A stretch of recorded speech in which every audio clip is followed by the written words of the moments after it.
Empezábamos la parte descriptiva en, en la última clase y ahora corresponde pues seguir profundizando en torno a cómo se constituyen, cómo se formalizan estos espacios organizativos que se denominan sindicatos.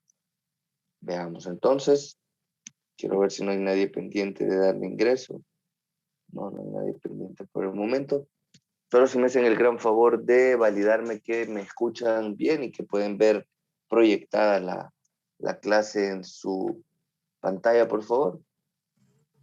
Sí, Lick, le escuchamos. Sí, Lick. Perfecto. Iniciamos entonces. Hablamos de el reconocimiento de la personería jurídica sindical para que lo entendamos, digamos, para que un colectivo de trabajadores pueda ejercer sus funciones, para que un sindicato pueda verdaderamente representar los intereses y derechos de los trabajadores, necesita contar con una personería jurídica. Necesita haber sido reconocida su existencia a partir de la institucionalidad descrita en el sistema jurídico salvadoreño. No basta entonces únicamente la buena voluntad, digamos, y disposición de un colectivo de trabajadores, sino que debe de someterse, debe de cumplir requisitos frente a las instituciones públicas para poder obtener dicha personería. Dice que para que los sindicatos constituidos, de acuerdo con el Código de Trabajo, tengan existencia legal, deberán obtener personalidad jurídica. Un colectivo de trabajadores entonces que no tenga personalidad jurídica no está facultado bajo ninguna premisa para poder representar los derechos e intereses del resto de trabajadores.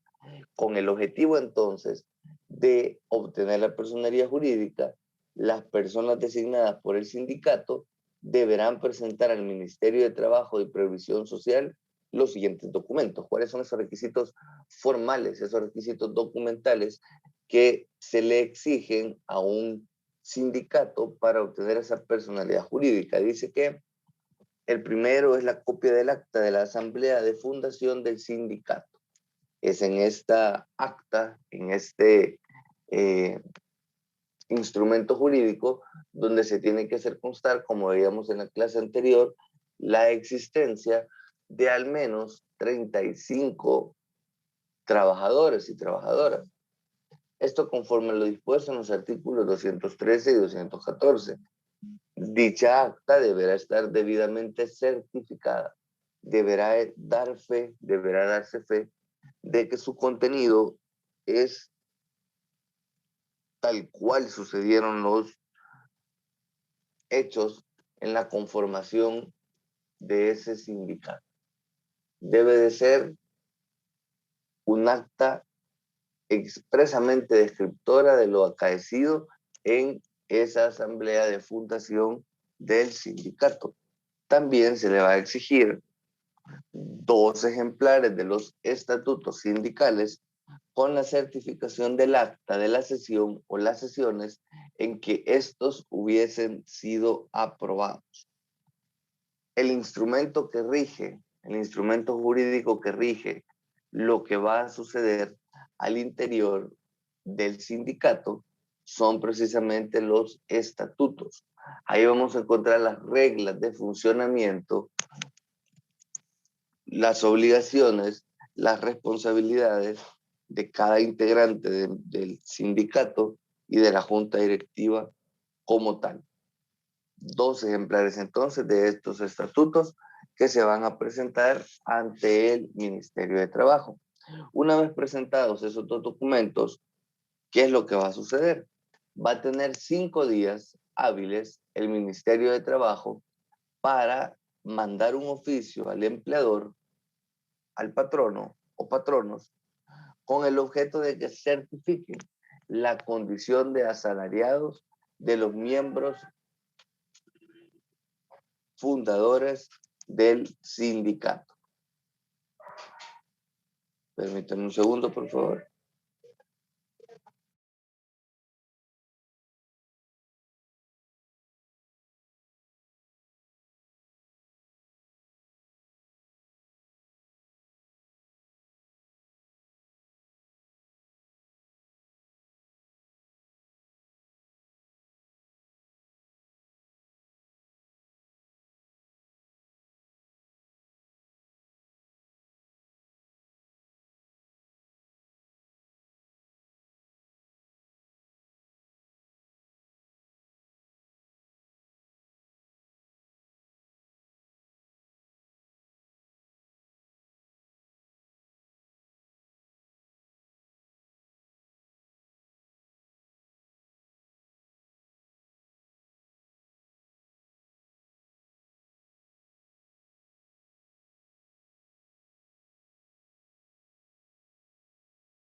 Perdón, continuamos. Decíamos entonces de que el Ministerio de Trabajo va a tener 5 días para consultarle al empleador, al patrono, si las personas que han comparecido al acta fundacional del sindicato tienen la condición de asalariados, es decir, que son empleados de la entidad que dicen estar prestando sus servicios. Es decir, que no existen trabajadores o personas que sin formar parte de esa empresa, de esa institución, se han presentado como trabajadores de la misma. Básicamente el patrono va a tener que decir, bueno, efectivamente, las personas que constan en esa acta de constitución son trabajadores de la empresa o de la entidad, de la institución, de la municipalidad, la cual yo dirijo o que están bajo mis órdenes. Salvo que se trate, obviamente, dice de un sindicato de trabajadores independientes, que fue el quinto tipo de sindicato que vimos, donde los constituyentes del sindicato son personas que no cuentan con un patrono, que no existen personas a quienes rinden cuentas, no existe un patrono como tal. Los empleadores, dice, deberán responder dentro de los 5 días hábiles de haber recibido este oficio y su silencio equivaldrá al reconocimiento de la calidad de trabajador. ¿Por qué se da esta última circunstancia? Bueno, existen empleadores, existen patronos que no están de acuerdo, por la razón que fuera, de que se constituyan sindicatos en la entidad que representan o en su empresa. En ese sentido, al no responder este requerimiento que le está trasladando el Ministerio de Trabajo, no es que las cosas quedan entonces pendientes o no se va a avanzar en el trámite de otorgar la personalidad jurídica. No, dice, si no contesta en 5 días, eso se va a entender como que su respuesta ha sido en sentido positivo. Es decir, de que ha dicho que las personas que obran contenidas en esta acta fundacional del sindicato efectivamente son trabajadores de la empresa, entidad o institución específica que se le ha preguntado. No es que se van a detener las cosas y no dice nada. El trámite va a continuar. Se entiende como silencio positivo. Ahora, dentro del plazo de 10 días hábiles contados a partir de la presentación de ese escrito, el Ministerio de Trabajo y Previsión Social examinará los estatutos con el objeto de determinar si los mismos se ajustan a la ley. Ya llegó la respuesta del titular de la entidad o de la empresa dando fe de que son trabajadores de la empresa. O pasaron los 5 días y no dijo nada, se entiende entonces como una respuesta positiva también, y el siguiente paso es el análisis de los estatutos.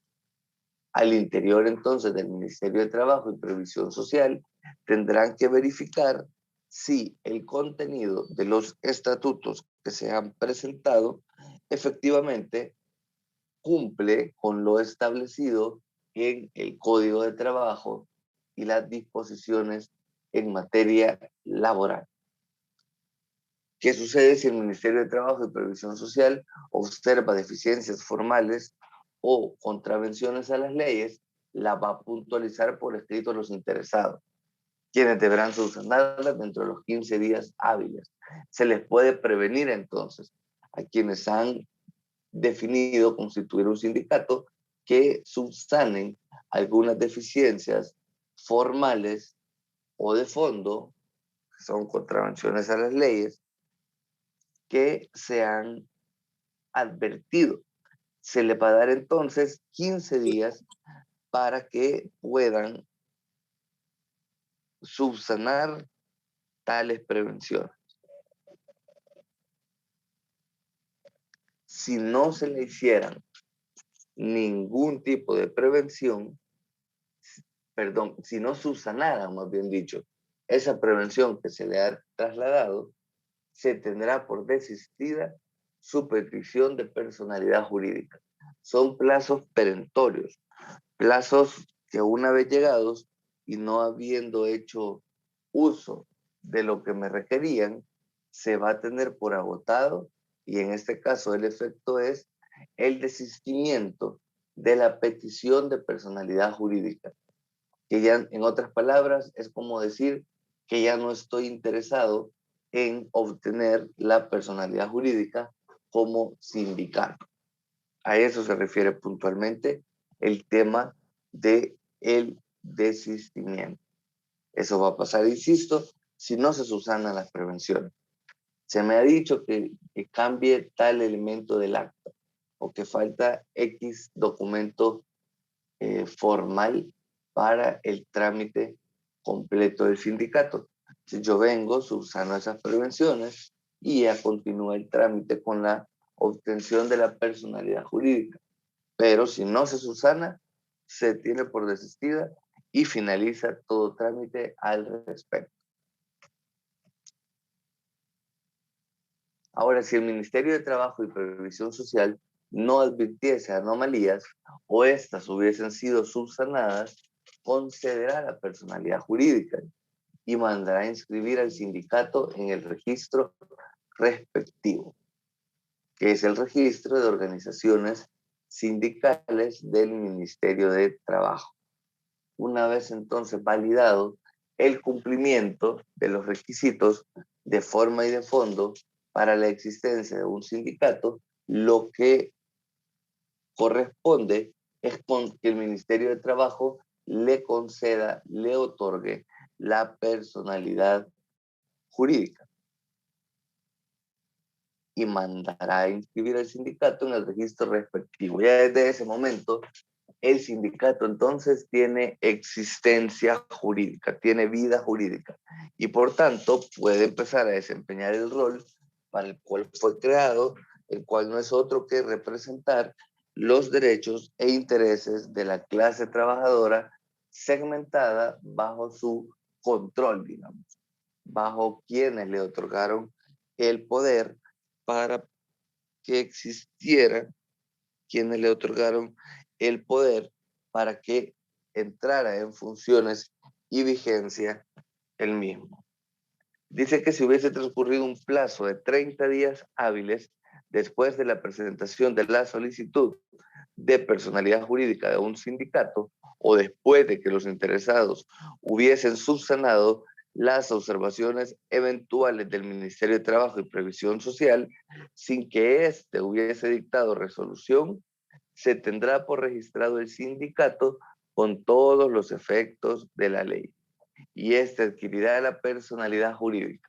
¿Qué nos está diciendo acá entonces? Miren, el trámite se sigue, como hemos visto, ante el Ministerio de Trabajo.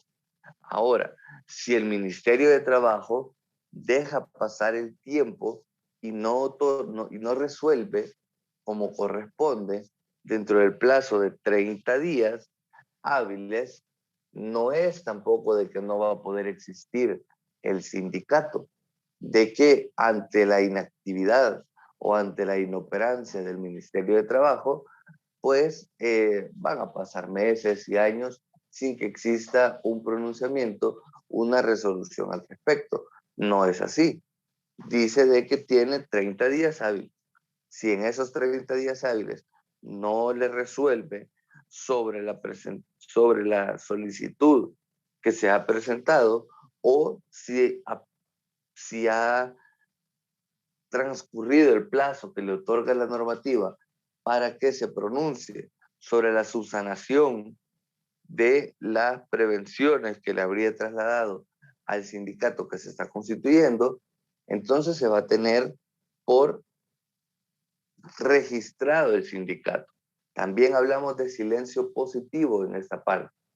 No dice nada, pasa el tiempo, pasan los 30 días hábiles, le vamos a otorgar la personalidad jurídica a través de un silencio positivo, adquiriendo por tanto la personalidad jurídica, dice acá. Ya va a poder funcionar, ya va a poder representar los derechos, causas e intereses de la clase trabajadora, siendo que el Ministerio de Trabajo no le resolvió la petición, la solicitud que había presentado en debida forma esa estructura de trabajadores organizados. Dice además que la resolución que conceda la personalidad jurídica o en su caso la constancia de silencio administrativo, así como los estatutos sindicales, se van a publicar de manera gratuita en el diario oficial.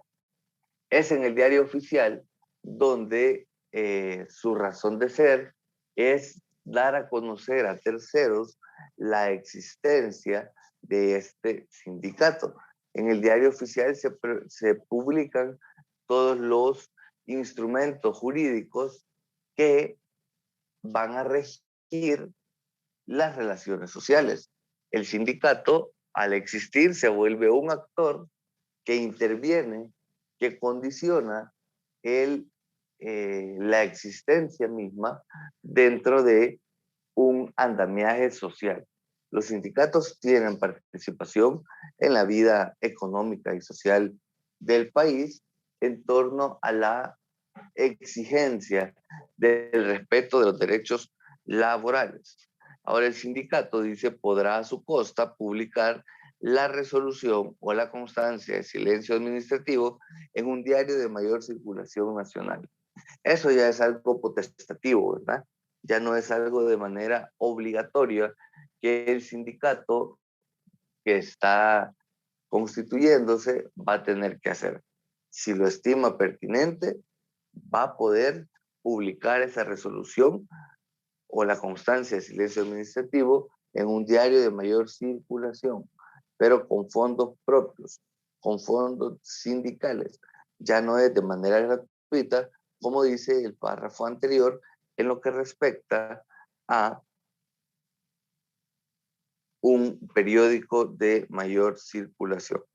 Permítanme un segundo. Ok. Perfecto. Sofía Cuellar nos pregunta, ¿qué es un silencio administrativo o a qué se refiere? Eso implica, el silencio administrativo es una figura jurídica que se materializa cuando la empresa, cuando la institución pública que ha recibido una petición, que ha recibido una solicitud sobre cualquier tema, sobre el ejercicio de cualquier derecho, simplemente deja pasar el tiempo y no emite ninguna respuesta. Como esto lo hacen en muchas ocasiones, como una estrategia para dilatar la adopción, en este caso, de la existencia de un sindicato. Entonces, el silencio administrativo implica de que si la institución pública, en este caso el Ministerio de Trabajo, no dice nada sobre una solicitud de requerimiento de personalidad jurídica de un sindicato, al dejar pasar esos 30 días sin emitir algún pronunciamiento o alguna resolución sobre esa petición, se va a entender por por aprobado el requerimiento. En este caso, se tiene por aprobado los estatutos del sindicato y el otorgarle una personería jurídica, darle vida, digamos, a un sindicato, siendo que no se manifestó, que no resolvió dentro del plazo establecido. Eso es el silencio administrativo. No dice nada de la administración pública de lo que le he pedido. Ante su silencio, ante su inactividad, se va a entender por aprobada la petición que yo le realicé. ¿Se entendió más o menos? ¿En qué consiste el silencio administrativo?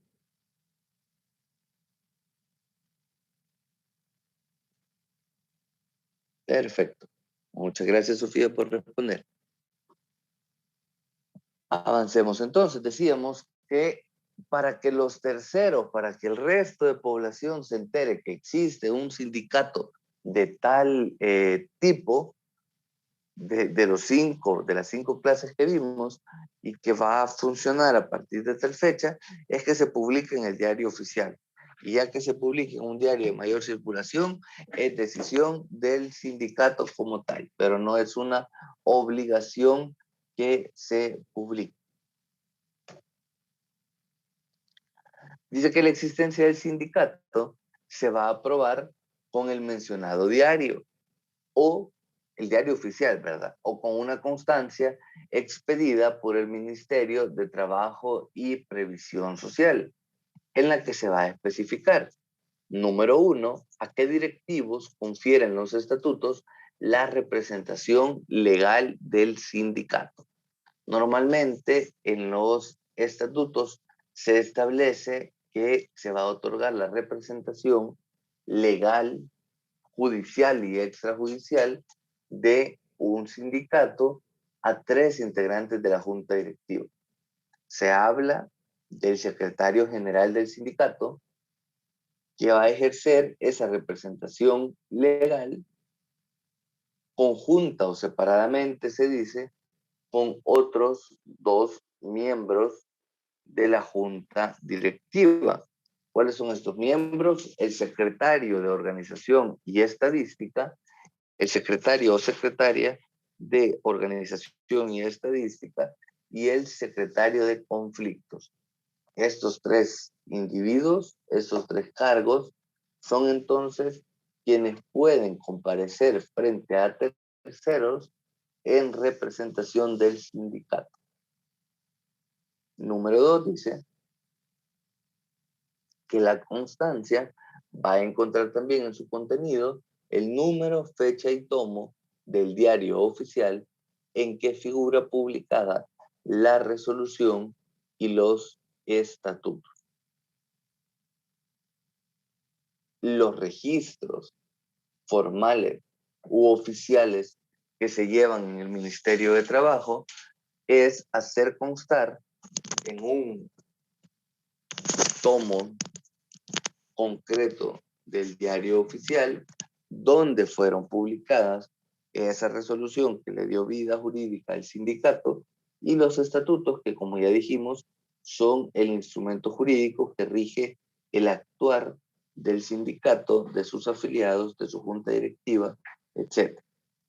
También va a tener esa constancia el número del libro y de la inscripción del sindicato en el registro respectivo. Ese es el tercer elemento que se va a hacer efectivo o presente en la constancia que va a expedir el Ministerio de Trabajo y Previsión Social. Bien, de lo dicho hasta acá, que es como el cumplimiento de requisitos formales y de fondo para adquirir la personalidad jurídica, trámite que se sigue ante el Ministerio de Trabajo. ¿Tienen alguna duda o consulta?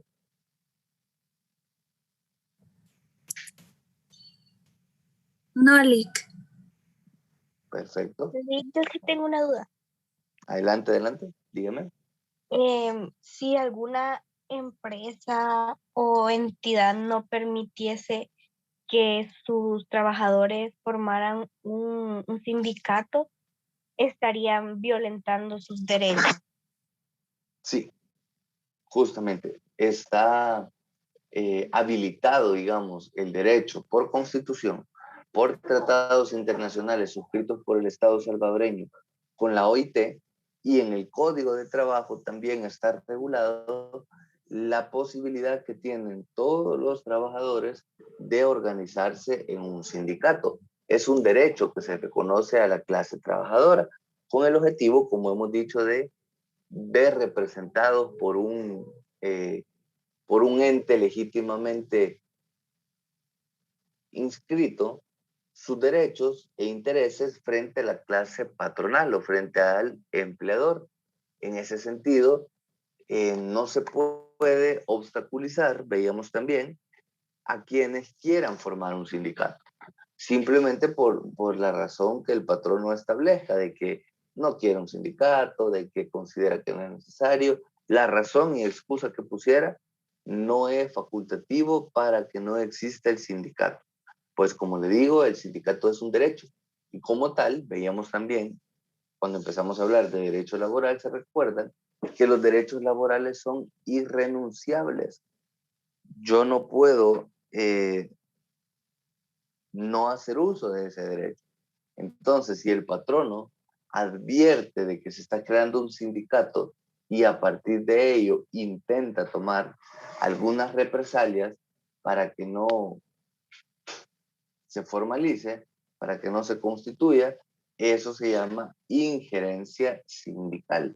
E incluso puede ser objeto de una denuncia en el caso que el patrono esté realizando prácticas disuasivas para que se cree el sindicato y se le puede incluso seguir un proceso a este patrono o a los representantes patronales que están boicoteando, llamémosle, la constitución de un sindicato. No se puede. Ahora, en la práctica, digamos, hay que decirlo, lamentablemente sucede, ¿verdad? Ya hablábamos de circunstancias donde el patrono me comentan, por ejemplo, que existen prácticas en los bancos del país, en algunos bancos del país, de que ya han habido iniciativas de trabajadores que empiezan a reunirse, a organizarse para poder crear un sindicato y cuando la parte patronal advierte que eso está sucediendo, entonces destituye, despide, finaliza la relación laboral sin justa causa a ese grupo de personas que están intentando organizarse. Eso es se materializa en un despido sin justificación y el trabajador perfectamente puede impugnar esa decisión que se ha adoptado de destituirle, porque el hecho que quiera constituir un sindicato bajo ninguna premisa es una facultad o le habilita al patrono para que tome esas decisiones de despedirlo o de mejorarle en su situación, por ejemplo. No puede un patrono, no debe, porque como les digo, en la práctica lo hacen, pero no debe buscar incidir o infligir, digamos, la voluntad de los trabajadores de organizarse en un sindicato. Insisto, en la práctica, lamentablemente hay patronos que lo hacen en total transgresión de lo dispuesto en las disposiciones, en los textos normativos que hemos conversado, Constitución de la República, tratados internacionales suscritos con la OIT y también la normativa secundaria como lo es el Código de Trabajo.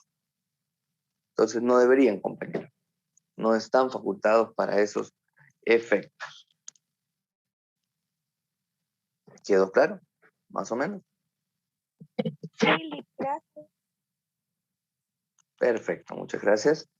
Continuamos entonces y corresponde hablar ahora del gobierno de los sindicatos, de quiénes dirigen los sindicatos, a través de qué estructuras de poder se toman las decisiones en estos entes colectivos de trabajadores. Decimos que el gobierno de los sindicatos se ejerce básicamente a través de dos estructuras, por las asambleas y las juntas directivas. Se dice que la máxima autoridad del sindicato es la Asamblea General. Permítanme un segundo, por favor.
Bien, continuemos entonces. Decíamos de que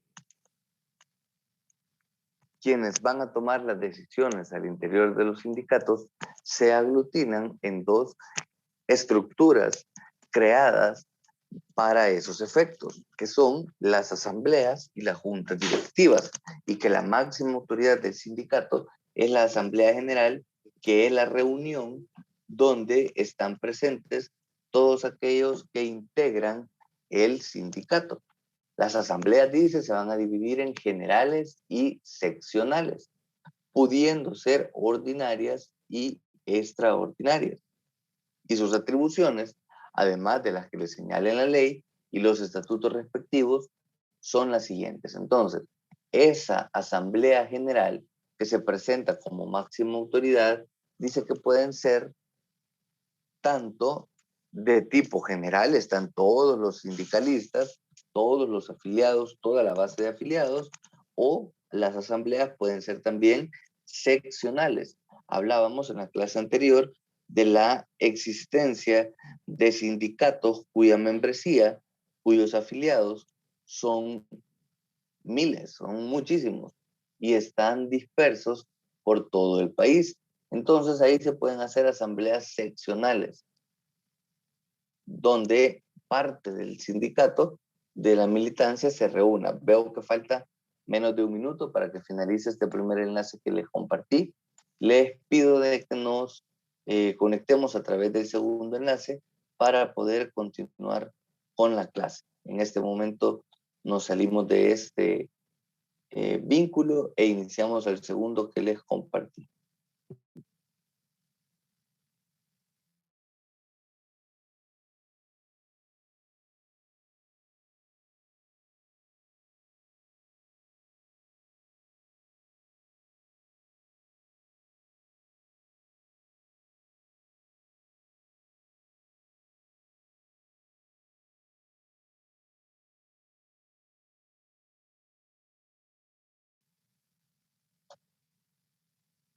Continuamos entonces con el desarrollo de la clase. Solo estábamos esperando que ingresaran otros compañeros y compañeras, ya regresarán. Y estábamos hablando de el gobierno de los sindicatos, de la estructura de decisión y de poder que existe al interior de los sindicatos. Decíamos, las atribuciones entonces de la Asamblea General consisten en lo siguiente. Número 1, elegir anualmente a los miembros que integran la Junta Directiva General. Se va entonces a establecer quiénes van a ejercer los cargos al interior del sindicato para representar a la militancia, a los afiliados, en el respeto de los derechos e intereses que les asisten. Número 2, dice que es competencia, es atribución de la Asamblea General aprobar la reforma de los estatutos, de ese instrumento jurídico que rige lo que va a suceder al interior del sindicato. Va entonces a participar en la aprobación de la reforma de dichos estatutos. Número 3, dice que además va a aprobar, va a ser competencia de la Asamblea General, aprobar el presupuesto anual de ingresos y egresos de todo el sindicato, pudiendo hacer modificaciones a los proyectos de presupuestos aprobados por las asambleas seccionales para mantener la estabilidad económica del sindicato. Entonces, la delimitación, la creación del presupuesto de ingresos y egresos del sindicato debe de ser definida, debe de ser objeto de una decisión que se adopte en la Asamblea General. Ahí se va a determinar en qué se pueden invertir los recursos que posee ese sindicato que derivan de las cuotas sindicales. Tiene sentido que sea la Asamblea General quien lo determine, pues recordemos que todos los afiliados, para pertenecer al sindicato y ser representados legítimamente por él, por las estructuras de poder en él contenidas, va a pagar una cuota sindical. Existe ese sindicato, económicamente hablando, porque existen las aportaciones, las cuotas sindicales. Si no existieran estas figuras, difícilmente podría funcionar un sindicato, a sabiendas que recordemos que el sindicato sirve para representar los intereses frente al patrono o empleador que sí cuenta con recursos, digamos, para poder contratar un bufete de abogados para que le represente en un conflicto que tenga con trabajadores, para poder contratar a un abogado de planta, digamos, para que sea quien le vea todos estos temas laborales, situación que no sucede con los sindicatos, que el recurso con el que se cuenta es mínimo en algunos casos y que deriva de la erogación de cuotas sindicales que aportan los trabajadores, que aportan los afiliados. Ahora es importante recordar también lo que veíamos en la clase anterior, que las decisiones al interior de esta asamblea se toman por el voto de los afiliados. Voto que vale lo mismo el de todos los afiliados. Recuerden que hablábamos de eso. No existen votos preferenciales o votos que tienen más valor que otros. Todo voto vale únicamente uno. Y es la mayoría de esta estructura de poder, de esta Asamblea General, la que va a adoptar decisiones si considera que son pertinentes. En este caso de aprobar el presupuesto anual de ingresos y egresos, si existe mayoría a favor, se aprueba. Si no existe mayoría de los integrantes de esa Asamblea General, pues no va a ser posible aprobar ese presupuesto y a lo mejor habrá que replantearlo, habrá que reconsiderar algunos rubros, tanto de los ingresos como de los egresos, para luego presentarlo nuevamente a la Asamblea General y que la Asamblea General dé el visto bueno con su voto, lo avale. El cuarto papel o rol que juega la Asamblea General es acordar la expulsión de uno o más miembros del sindicato de acuerdo con los estatutos. En los estatutos debe decirse cuáles son las prohibiciones que se tiene quienes forman parte de ese sindicato. Se me ocurre, por ejemplo, que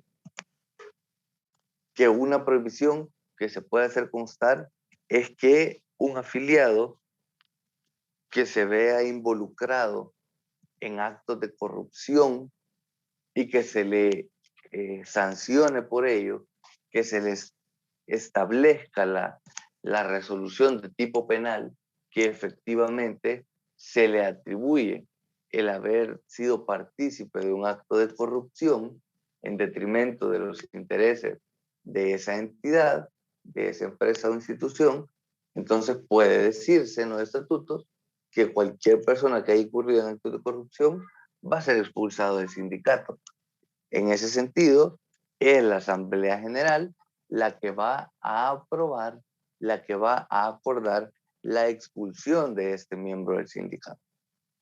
Número 5, es la Asamblea General también el ente que va a aprobar los contratos y convenciones colectivos de trabajo que regulen las obligaciones y derechos de todos los miembros del sindicato. Esto es, digamos, esta aprobación del contrato se hace en asamblea para que todos los trabajadores, para que todos los afiliados al sindicato estén sabedores y conscientes del contenido del contrato colectivo que va a regir las relaciones laborales para con todos los trabajadores. Entonces, se aprueba en esa Asamblea General y entra en vigencia de manera plena para la totalidad de trabajadores y trabajadoras. Número 6, dice también que la Asamblea General va a tener que definir si acepta como miembros del sindicato a los empleados de confianza y representantes patronales.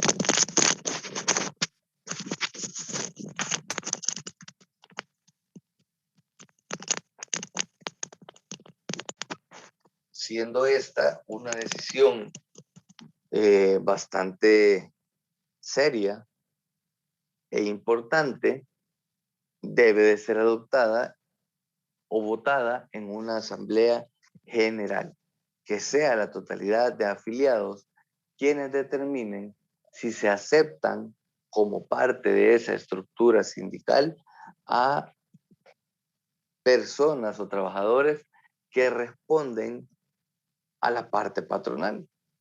El caso de los empleados de confianza, que son aquellos que han llegado a trabajar en la entidad sin someterse a ningún concurso de oposición para optar a esa plaza, sino que el patrono o el titular lo lleva consigo desde el momento en que es nombrado o que asume el cargo y le responden de manera plena y directa de sus acciones. Y también los representantes patronales, que son aquellos que ejercen roles derivados directamente de la parte patronal en representación de sus intereses. Entonces, es ahí donde la totalidad de miembros afiliados al sindicato tienen el derecho de definir, tienen el derecho de establecer si están o no de acuerdo con que formen parte de esa estructura sindical. Y el número 10 dice que es decidir sobre todos aquellos asuntos no encomendados a dicho órgano, sobre todos los temas que han quedado al margen de lo que se establece en los estatutos o en las relaciones de cotidianeidad que se dan por parte de los sindicatos, va a también tener que ser objeto de decisión en torno a lo que sucede como trabajadores. Se me ocurre un ejemplo de este tema. En ningún estatuto de sindicatos antes de esta pandemia seguramente se regulaba que era potestad de un sindicato el tomar medidas en torno a pandemias mundiales, ¿verdad? En torno a este tipo de afectaciones que se han dado a nivel global, a nivel mundial.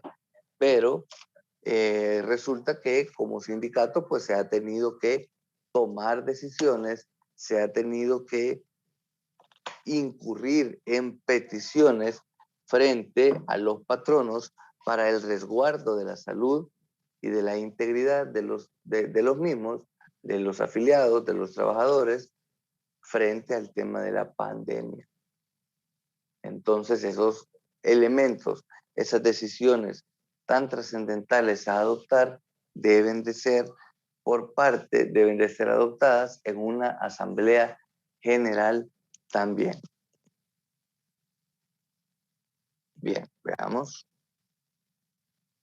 En cuanto a las asambleas seccionales, que son aquellas segregadas que derivan de un colectivo, digamos, es decir, son asambleas de parte de integrantes del sindicato. Digamos que es una asamblea seccional de Occidente. En el caso de sindicatos grandísimos, ¿verdad? Se me ocurre sindicatos del órgano judicial que tienen una militancia, una base de afiliados bastante importante, bastante grande, que están diseminados en todo el país, ¿verdad? Entonces ellos pueden reunirse a través de secciones por medio de segregaciones de esa militancia o base de afiliados. Entonces parte de esas facultades que tienen las asambleas seccionales va a ser elegir anualmente a los miembros de las juntas directivas seccionales. La segunda va a ser aprobar el proyecto de presupuesto anual de ingresos y egresos de esa seccional en específico, de ese grupo o de esa parte de la militancia general de los sindicalistas, de ese sindicato, de los afiliados a dicho sindicato. Y 3, también va a ser su potestad aprobar los contratos o convenciones colectivos que les afecten, que encuentren cláusulas que vayan a ser discutidas y aprobadas por la junta directiva del sindicato con la parte patronal. Van a tener que aprobar, van a tener que facultar que entre en vigencia el contenido de esas cláusulas que les van a generar afectación. Es potestad de esas asambleas seccionales entonces. Veamos además, ya para ir finalizando, también es responsabilidad de esta junta seccional acordar la expulsión de uno o más miembros de la seccional de acuerdo con los estatutos. Como les decía, es en los estatutos donde están las prohibiciones que les asisten a los afiliados. Número 5, también aceptar como miembros de la seccional a los empleados de confianza y representantes patronales, también por la relevancia, decíamos, de que formen parte de la militancia de afiliados. Estas personas es que las juntas directivas seccionales lo van a aprobar y acordar la disolución de la seccional con arreglo a la ley y a los estatutos. Si ya no se quiere o ya no se está en disposición de continuar con la existencia de esa seccional, hay que seguirse los pasos definidos en los estatutos, en la normativa, para que deje de funcionar. Séptima decisión es decidir sobre todos aquellos asuntos que interesen exclusivamente a la seccional y que no estén encomendados a otro órgano. Cuando se dan afectaciones o conflictos, llamémosle, en la sección en concreto que afecten el desarrollo de las labores únicamente en esa seccional, en ese lugar a donde tiene ejercicio su rol de trabajadores, entonces es competencia de esta junta directiva seccional de esta asamblea seccional, el definir sobre esos asuntos de afectación directa e inmediata a sus afiliados de esa sección en concreto.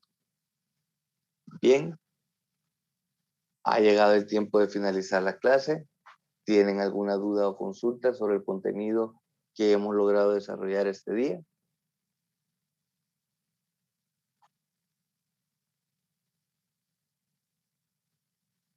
¿O estamos claros? Todo claro. Todo bien. Perfecto.